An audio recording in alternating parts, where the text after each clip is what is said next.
Hello, my name's Tony Jasper, and I'm the leader of the Global Employer Services team at Deloitte for Greater China.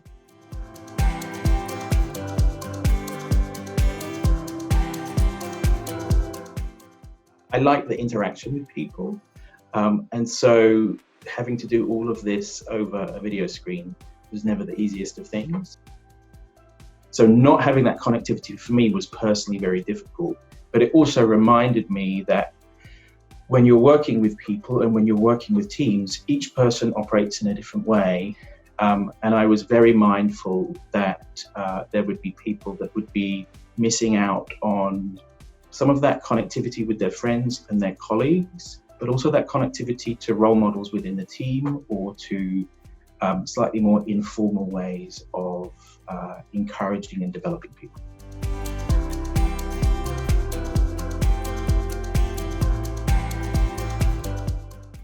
You know, I run a business that is very much around building relationships and face-to-face meetings. We meet people every day as part of my role, and that stopped. I have become quite adept at these types of tool and the video content tools that we now use day to day.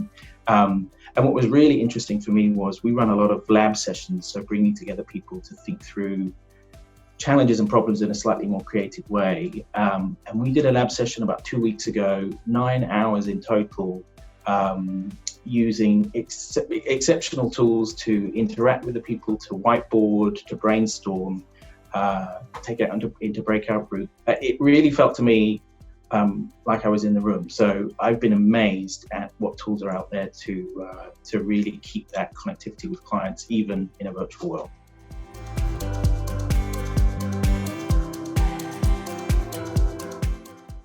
I'm working through with clients what it means if an individual that was supposed to be in one market is now displaced in a completely new market where you maybe don't even have operations. Instead of just this forced displacement of people, it's now looking at a slightly more elective way. So what if I choose now for the rest of the year to base myself in Thailand or base myself in France? What does that mean for an organization? How do I build out not only the regulatory policies to support that and address potential tax exposures or compliance exposures, but also how do I, if I treat that as the norm, how do I motivate those people? How do I pay those people? How do I drive their performance? So the space has gone from one quite fearful to one much more strategic in terms of what the future might look like.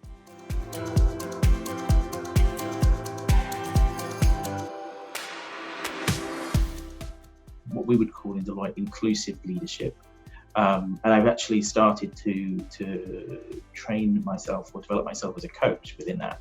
And I think what's particularly important around in doing that has been to recognize leadership styles reflect very differently. And there's a lot about inclusive leadership in being very authentic, in being very real with your people that enables them to open up a little bit.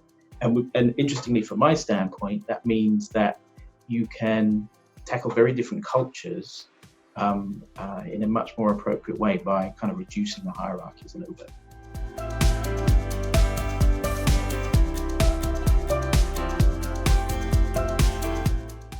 To me, it's been about adaptability of leadership styles and wellness focus.